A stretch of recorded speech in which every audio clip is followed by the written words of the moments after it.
the morning of day 3. It's Wednesday, and I can't remember what date it is. It's cold this morning. I had to turn this heater on. It's about 7 o'clock. We'll go outside and see how cold it is.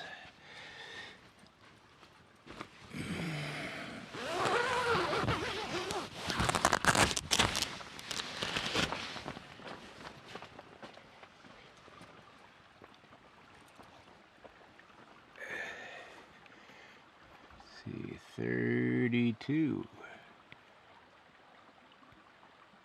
There she is. 90% humidity. So it's frosty. But dry.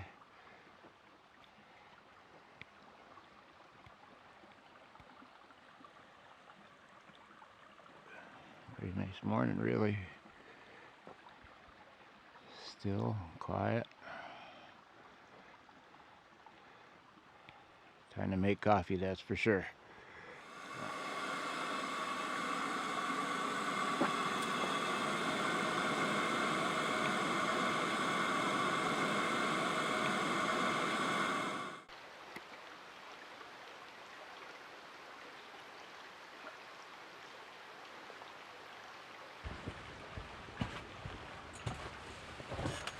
Good morning, everybody.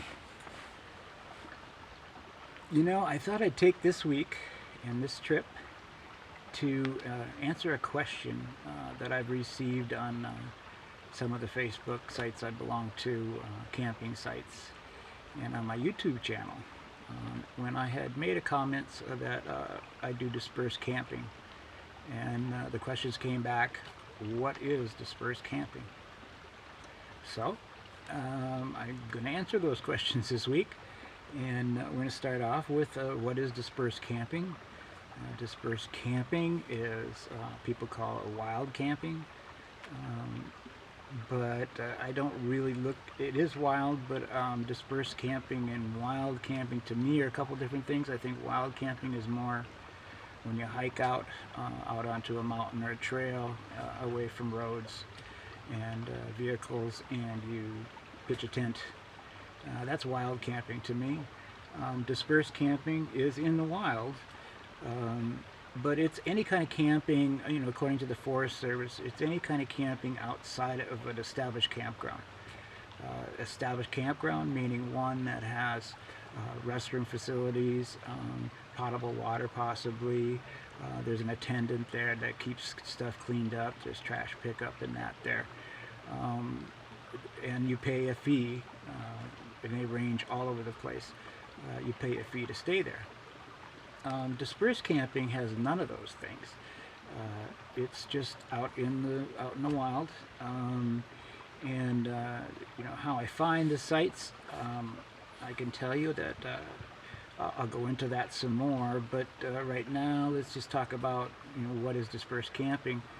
And I'm in the Pacific Northwest, and you know, up here there are trails and roads everywhere up through the foothills to the mountains and around the mountains, and along those trails and foothills you find spots that are you can camp in.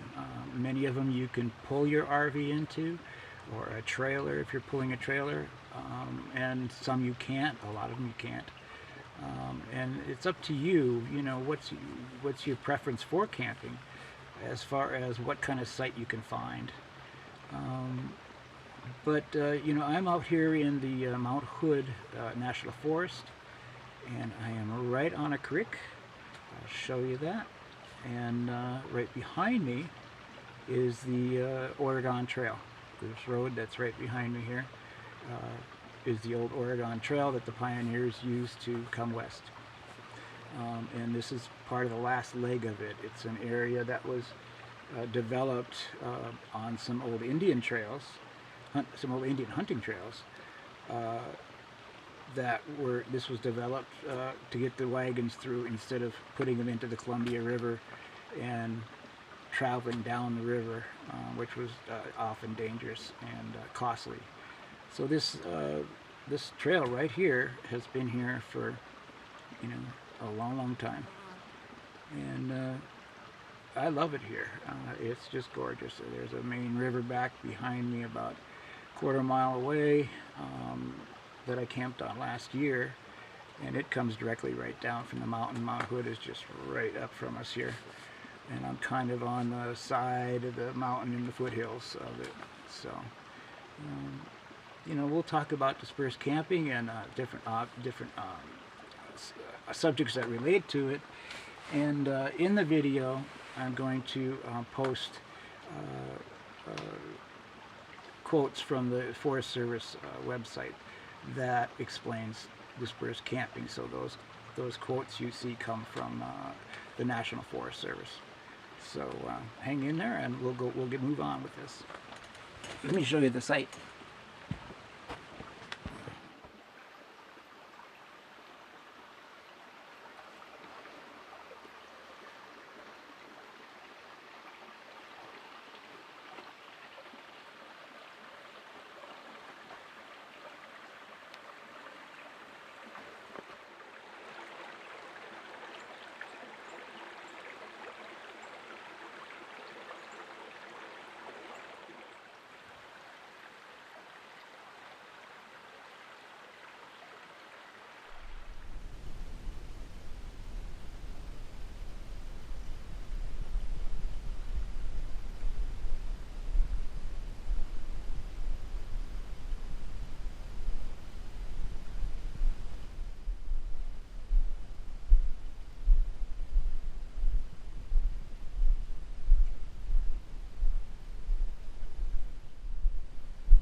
So where can we disperse camp?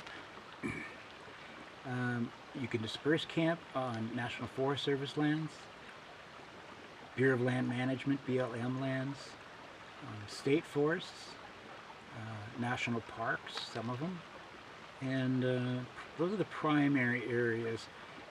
Now, in any area that you pick, make sure you check its regulations and rules, because they could vary from agency to agency. I know BLM has some different rules than the Forest Service has, etc. And state forests are even a little stricter on certain things. So make sure you check those before you go, and make sure you know the area you're going to be in, that it's either in, say it's a national forest on one side and a state forest on the other. Make sure you know which side of the border you're on, so that you get the right rules and regulations. Now, how I find these places is, and I'm pretty good at it now, and you can online. You can there's a couple of good places you can go on YouTube and find tutorials on how to pin down dispersed sites. One of them that I had used is Winston from Winston and Kim. Now they call themselves Scale of Two, and they're out of Portland. And he has a real nice tutorial about how he finds sites that he made a couple of years ago. And there's other YouTube websites like adventure motorcycle guys, guys who go cross country on their bikes and take every back road they can find to do it. They have pretty good tutorials there, a couple of them, and I'll put a link in for one that I've just found, and he's really good. So, you know, there's those to find. In this video, I'm not going to go into that at depth with you, but I do use, primarily, I use Google Earth, and then I use Google Earth Pro, because Google Earth Pro I can bring with. I don't have to have internet once I have things pinned on it and stuff. I can use it on site when I'm here. But I primarily use those two, and then I use in the National Forest their motor vehicle use maps are key to making sure you don't get lost. I have a Garmin in my car that I download coordinates into, but I have found from experience that it can take you on a back way around to something, and necessarily might not be a road all the way open all the way through. It might just dead end. Whereas the motor vehicle use maps are pretty up to date. They have recent closures on them from forest fires or bridge damage or what have you. So those are primarily the ones I use. What I'll do is I'll just start scouting on Google Maps to the location I'm looking for, that I want to be in, and I'll take that and zoom in on the area, and some of them are pretty obvious to see. You'll see little light spots, and you know, I'll do a little bit of this, show a little bit of that for you, but little light spots in a green area in a national forest, let's say, and that's, if you really zoom into it, you find a little dirt road that goes to it, and you can literally see a fire ring there in a lot of them. So I'll do that. I'll find those, and then I'll dial down from there, and I'll go to Google Earth Pro if I have a question about the site, as far as is that one or what. And Google Earth Pro has historical data in it, where for instance, this site I'm on, if you look at 2024, it's heavily green, and you can't really see the details of the site. But if you scroll back through the years, and in the case of this site, you can go back to like 2016 and get some good pictures. As you go back, you can see the progression of like some of the shots will be when there's less trees covering stuff and like that, and you can actually see that, oh, there is a site there. So that's how I really find them, and then I'll mark it on Google Earth and put the coordinates into my Garmin, and I'll gather, say I'm coming to a location like this, I'll gather maybe 8 sites in this general area within 20 minutes or so of it, and because you never know what you're going to get, it could be full. And so I'll pick out 8, and I'll head up and follow my Garmin in, and then check each site as I come in, and usually out of the 8 I'll find one that'll work for me. And so that's how I find them. And but like I say, you know, there's people better at it than I am as far as explaining it on a YouTube channel. So check with those guys. Like I say, Winston had a really nice one. So I checked with them. I'll put the link for him too on here. So that's how I can find a site and where you can camp. You know, like I say again, you can camp on the National Forest Service, BLM, state forest, stuff like that, national parks. But you know, you've got to watch that there's no private land you're on. For instance, in a national forest and a state forest, what I've found is they give out timber leases, and so the company that has the lease can cordon off an area suddenly and leave it cut off for, you know, a while they cut the timber out, and you'll find that you'll run into gates, closed gates and things like that aren't shown on Google Earth or Google Maps. You'll run into this gate and it just says closed, and sometimes there's no explanation, but sometimes there's a little sign that says it's a timber lease. And unfortunately, some of those are access to a spot that you really want to get to. You don't even want to camp on the lease, but it's the only road through from both directions, and so sometimes you're just out of luck. You'll get to those spots and boom, there's a gate, and sometimes it wasn't there last year, so suddenly it's closed. So you got to watch out for private land, and then there's folks who also lease for grazing and things like that, and so you got to be respectful of them. So that's where you can camp. So take that to heart, and we'll go from there.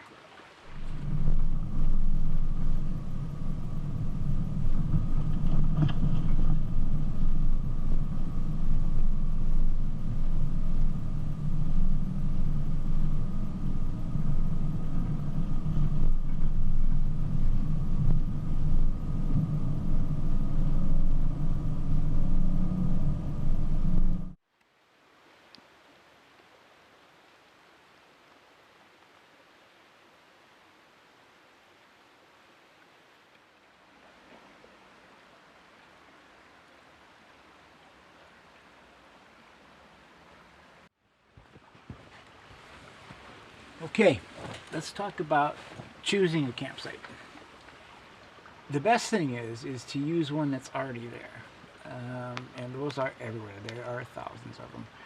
Um, find one that already has a fire ring, a good access little trail in there, road in there, has some good ground to camp on. However you're camping, if you're in a vehicle, that's one kind of setting. If you're going to pitch a tent, that's another. Some you find, like this one I'm in, could do both. You could put an RV or a trailer out here right as you come in, or you can come up into here where I'm at and pitch a tent. So choose one that's already been used. You'll find, especially like in the national forest, you'll find what they call spur roads, and you get up on those, and they usually dead end. They're not through roads. They were possibly built for the Forest Service guys and gals to service the area, work the area, keep it healthy. And or at some point they were logging roads. I find a lot of those. They were used to access an area to log way back when. But they're not maintained, and you just got to be careful getting out on them. Number one, that you really know your way back, and also you're going to just be prepared for obstructions along the way that you might have to clear or just give up and turn around. And some of those are really tough to turn around on. They're narrow roads a lot of times, and there is no spot to turn around. You might end up backing up quite a ways. So be prepared for that. You get up in those spur roads and you get up in those areas, you can camp up there, but when you get up there, pull off onto a spot that's barren. Don't drive up on the grass or on the vegetation. Find a spot that you can pull off on, and then when you pack your stuff in, you find a nice spot. Try not to disturb the vegetation. Obviously, let's keep it cool. And if you build a fire there, you build a little fire ring, break it down when you leave, cover it up, make it like it never happened. Don't think it's okay to leave it. Oh, I'll leave it for the next guy. Now you've established a campsite that they don't want you doing that, and I don't want you doing that. Leave it natural as possible, and leave no trace. And any one of them you pick, whether it be an established campsite or a rustic one, pack out what you brought in. Do not leave it there. So, choosing a site is again, everybody has their own needs. I'm in my 70s, so loading and unloading, bringing things in and out from the car, I have to pick one that kind of works for me that way. And then also I can't hike in a long ways with a lot of gear. And in my case, I camp for a week or more at a time. So I'm carrying a lot of, not necessarily gear, but goods to get me through the week. So pick one that's going to work for your abilities and make it enjoyable for you for your week. So that's about all I got to say on choosing a site.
Well, now it brings us to the subject of campfires. Real quickly, let me tell you about the Riverside fire. It was man-made. caused by a fire that started in an established campground on the Clackamas River. It burned thousands of acres, burned up numerous campgrounds, and ruined all of that for the future, for 100 years, whatever, for things to get back to where it was. And again, man-made. A lot of the fires we have in the mountains, some of them are caused by lightning. Some of them are caused by down power lines that can happen during storms. But I'd venture to say that most of them are man-made. Most of them are caused by human beings. And I'll tell you, that Riverside fire, I'll guarantee you, there was one person who was in charge of putting that fire out. And that one person ruined it for thousands of others. So be aware, be smart, understand that you're in the wild. If you're going to build a fire ring, taking a handful of rocks and making a circle on the ground is not a fire pit, and it really does literally nothing to prevent a fire. You got to dig a hole and then get your rocks around that and clear away all the stuff within a wide range of the ring. I can't tell you how many sites that I visited in the last year that I've literally had to rebuild the existing ring because it was not functional as a preventative device. A lot of them, you can tell where people just shovel dirt to put the fire out. Number one, that doesn't guarantee that fire is going to be out. Only water will do that. But they'll fill that ring up with dirt, and the next guy comes and just builds his fire on top of it to where it literally comes up to be the fire ring. The dirt is right to the top, and people are still building fires on it. Now, in the mountains especially, breezes can come up out of nowhere, and so you might just have a nice calm day like today is, and you build your fire on one of those dysfunctional fire pits, and you think, oh well, there's not a breeze, it's fine, the fire will be fine, and one of them breezes comes by and takes the sparks, and off it goes and hits this ground. And I'll show you about this ground, what's dangerous about it. And the next thing you know, it's out of control. So, use a proper fire ring and a fire pit if you're going to have a fire. And right now, in the national forest I'm in, is under a fire ban, which is normal for the summers, and it'll probably lift in November out here. Just depending on fall moisture, but rightfully so, because things dry quickly and can burn quickly. So respect those rules too. Don't think you can get away with it, and you're out remote somewhere and think, oh, no one's going to know. Well, you might just be that one that causes that fire that everybody knows about. So use an existing ring if you have one, and make sure it's functional. If it's full of dirt, dig out the dirt. Bring a shovel with you. It's just something you got to bring on these kind of trips. So, campfires are a touchy subject with me because I see it so abused. And in fact, let me show you this right here. I want to show you something about the ground here.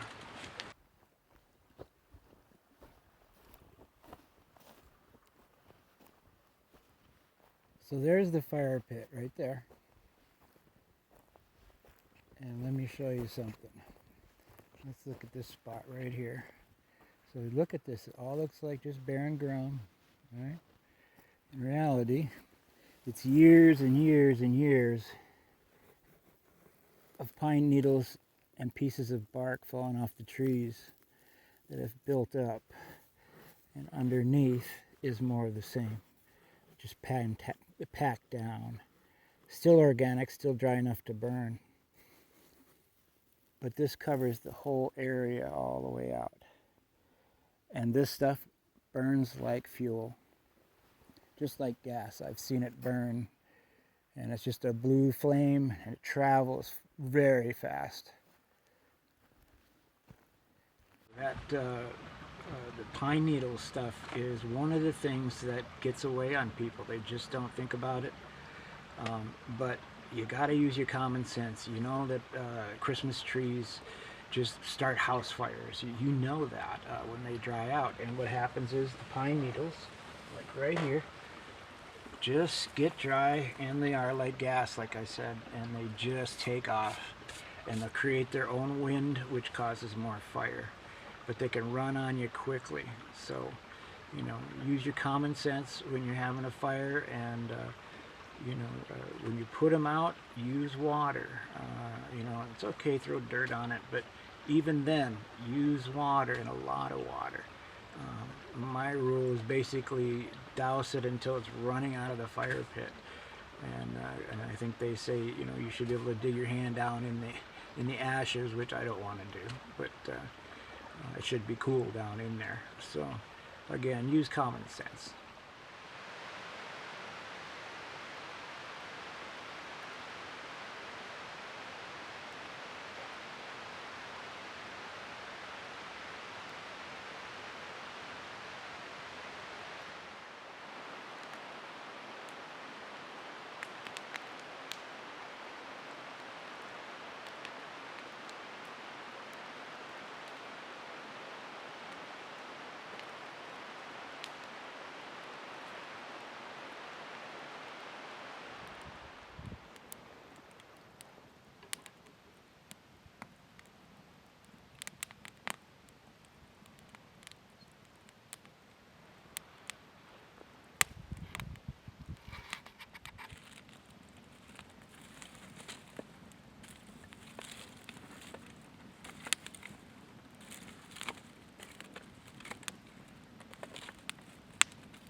Well, the way to do it is get into it. And this is what I've already found around on the site. I've got to figure this out.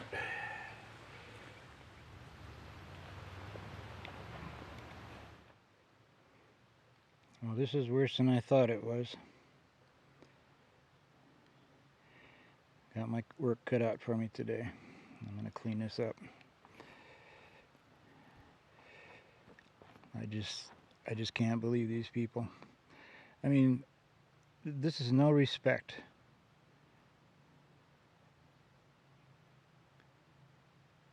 Who taught you to be like this? I just don't understand. Well, I'm going to clean it up.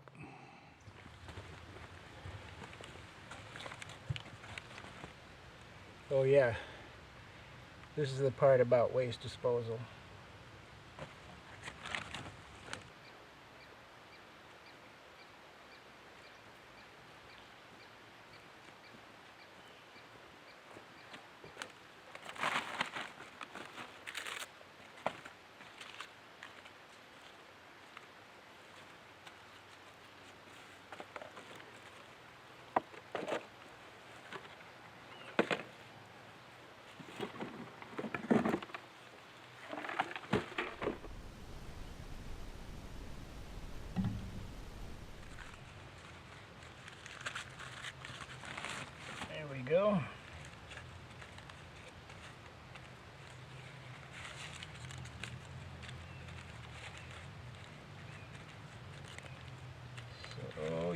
bought all this stuff.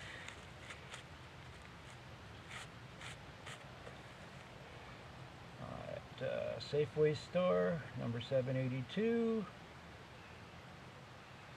37601, Highway 26, Sandy. Cashier was Marvel. And paid for it with your debit card. $73.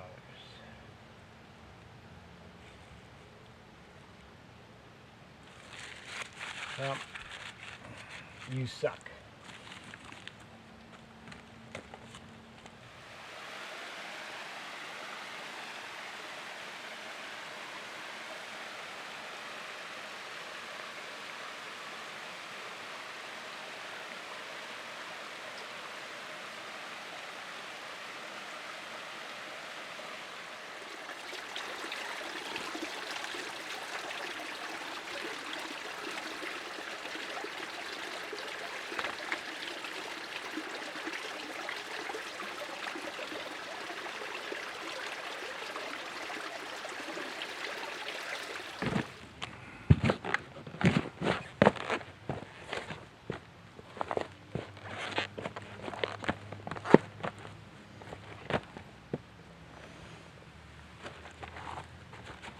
Well, at least you took your beer cans with you.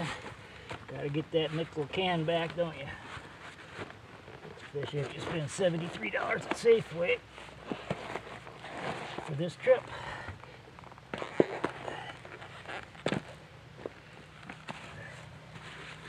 Do I sound grouchy?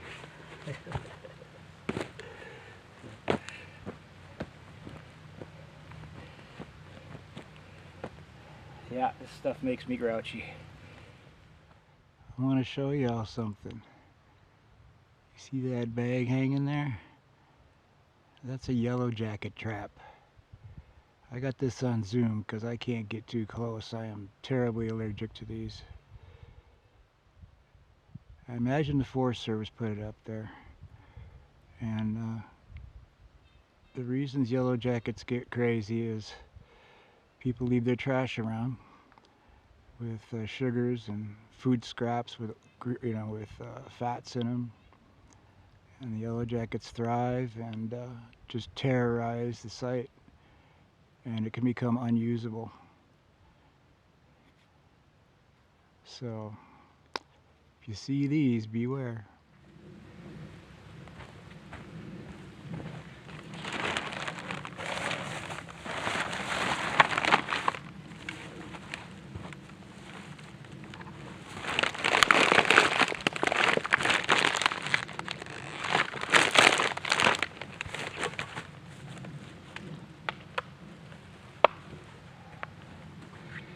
That's a pretty good haul. The next folks will be happy they didn't have to deal with it.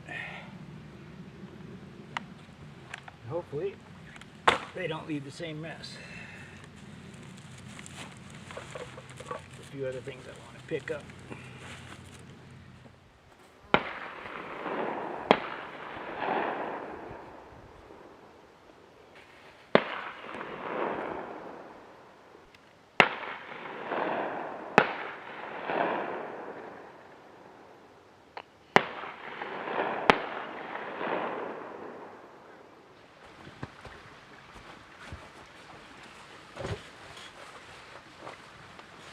And now we're at the section about respecting your neighbors.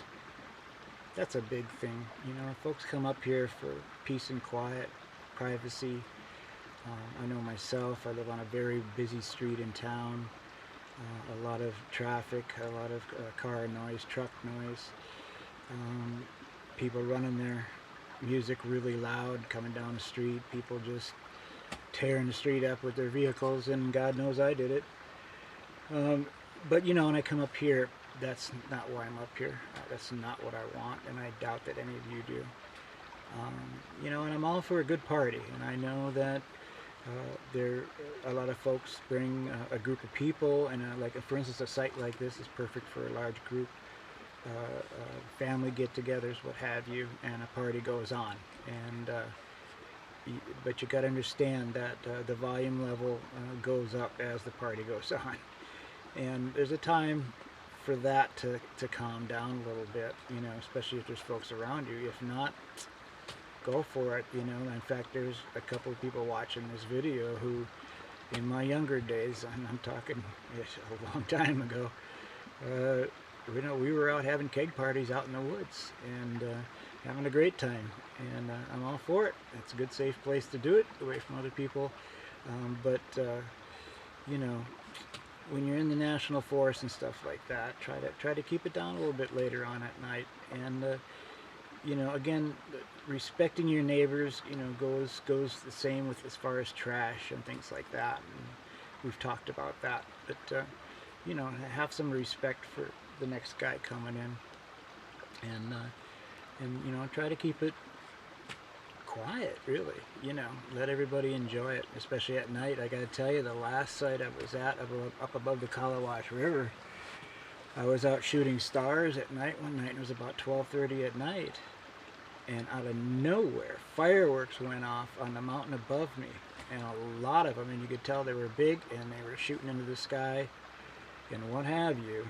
And I was there for a few days, and for the next 2 days after, I was very nervous about a forest fire. I was really worried that one of those things could have got me in a fire. So, you know, that's not very respectful. First of all, shooting those things off that late at night, but secondly, doing it in a zone that can burn easily. So, you know, please respect your neighbors so everybody can have a good time. And you know, and I think you'll have a good time too. You know, I've said it before, but you know, leave the electronics at home. You know, you can listen and do all that stuff at home. You get out here, turn it off, and just enjoy it. So there we go.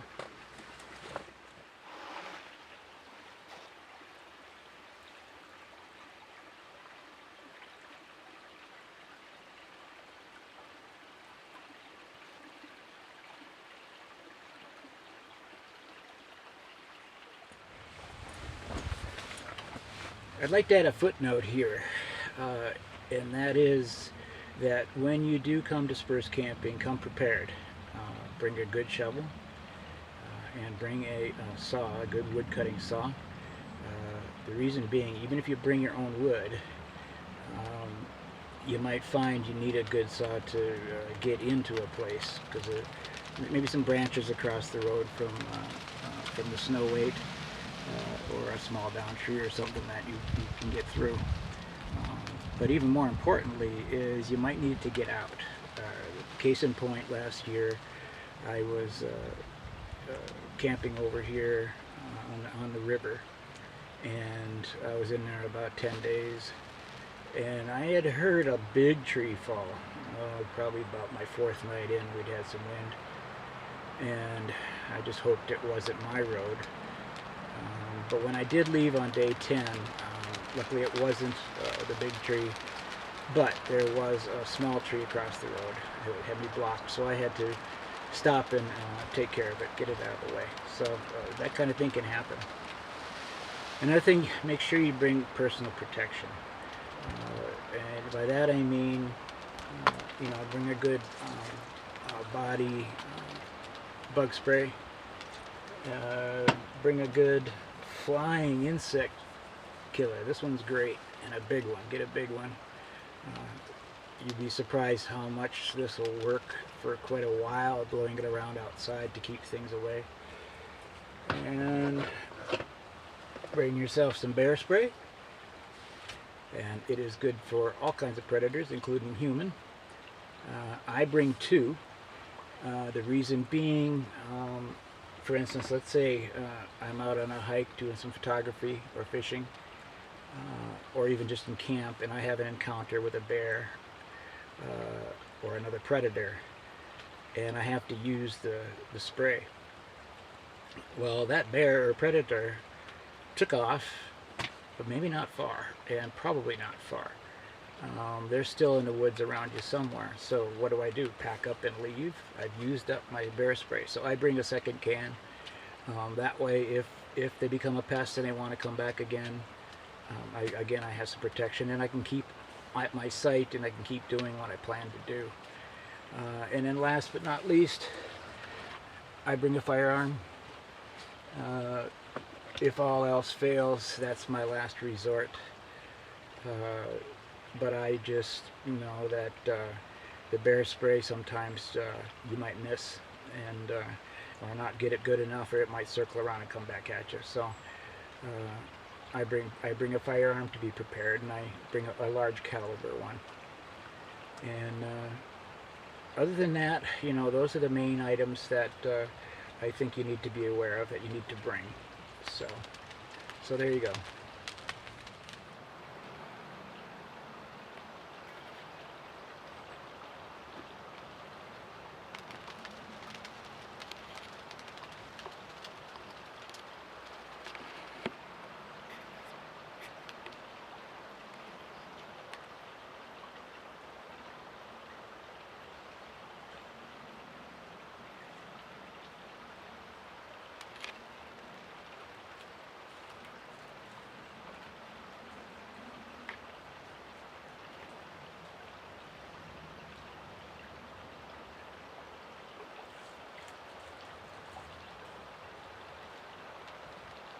I hope that comes in handy for you at some point. And if you're considering of dispersed camping, I would say there's no other way to go. It's free. And the benefits to me are just outweigh the work you have to put in to do it. Today is the morning of day 8 here at this site. I'm leaving tomorrow on day 9. Reason being, today is Labor Day. I don't know if you say Happy Labor Day or what, but Happy Labor Day. And so I'm leaving tomorrow because I don't want to deal with the holiday traffic today, and I don't need to. So I'm going to leave in the morning. Again, you know, I hope you enjoyed the video, and I hope you got something from it. If you have any questions or comments, put them in the comment column, please. And please like the video, hit the button. And so, of course, subscribe to my channel if you can, and if you want to. But I guess that's it. I'm going to call it a wrap, and we'll see you the next time around. So, cut. See you later.